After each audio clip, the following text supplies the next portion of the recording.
Menurut Anda, sesuaikah pengendara ini dengan rambu batas kecepatan?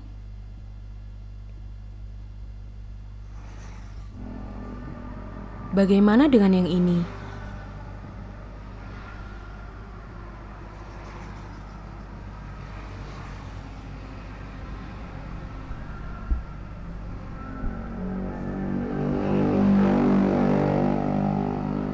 Mungkin sebagian besar dari kita tidak menyadari bahwa banyak atau mungkin hampir semua orang melanggar rambu batas kecepatan.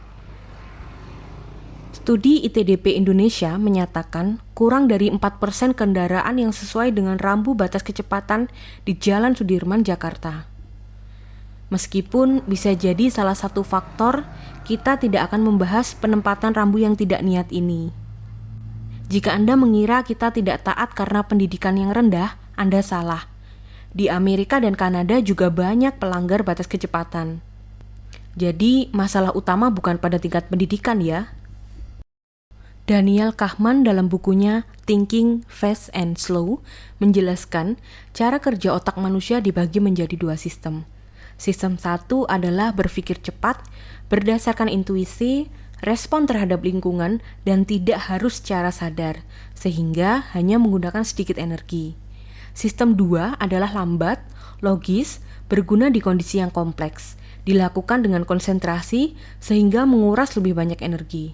Misalnya, pertanyaan matematika 1 ditambah 1 adalah sistem 1. Karena dengan cepat kita bisa jawab 2.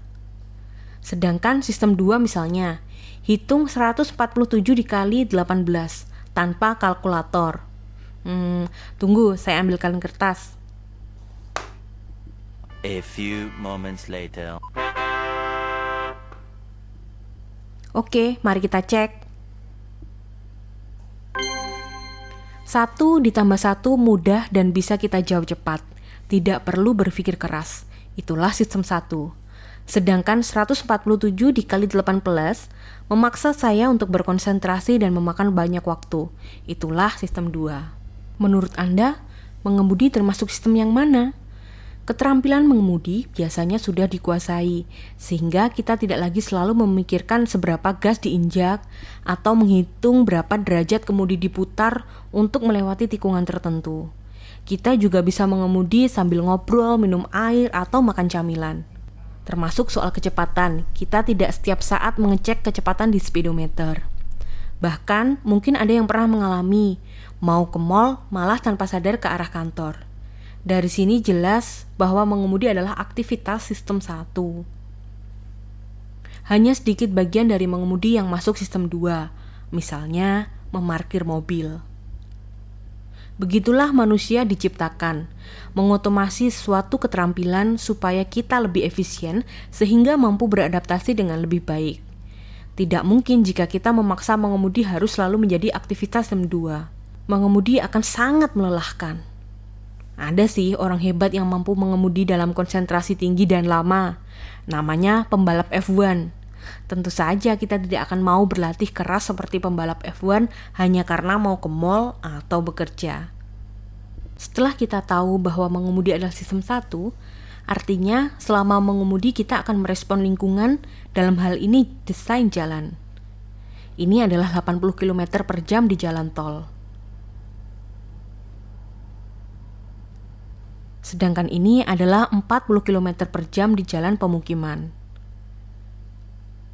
Di jalan tol, garis marka lebih panjang dengan jarak antar garis yang jauh.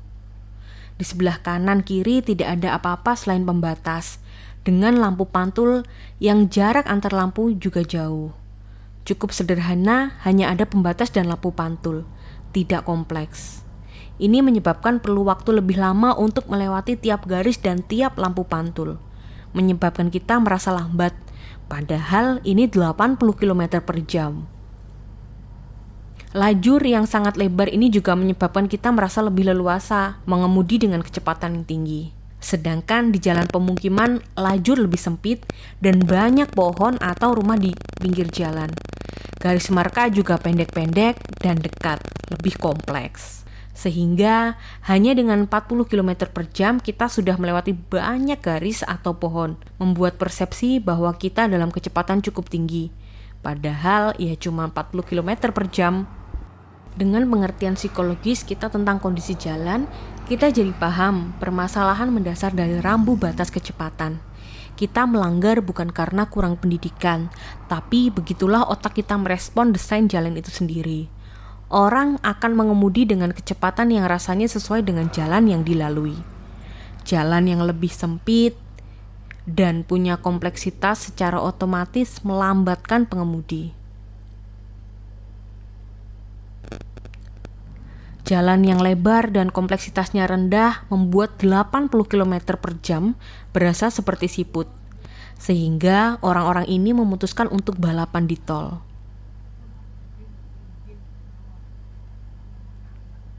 Hal ini kita sebut saja sebagai desain kecepatan dari suatu jalan. Orang tidak akan taat jika rambu batas kecepatan tidak sesuai dengan desain jalan itu sendiri. Jadi, untuk membatasi kecepatan, jalan itu sendiri yang perlu didesain dengan menambah atau mengurangi kompleksitas, juga mengatur lebar jalan, sampai batas kecepatan tercapai. Memasang rambu yang tidak sesuai dengan desain jalan raya rasanya mengabaikan sifat manusiawi kita. Jika Anda merasa, "Oh, saya orang yang taat, rambu batas kecepatan kok." Akan kita bahas mengapa batas kecepatan seharusnya dicapai dengan desain bukan hanya rambu, dan bagaimana jalan didesain untuk mencapai batas kecepatan yang diinginkan. Nantikan video kami selanjutnya.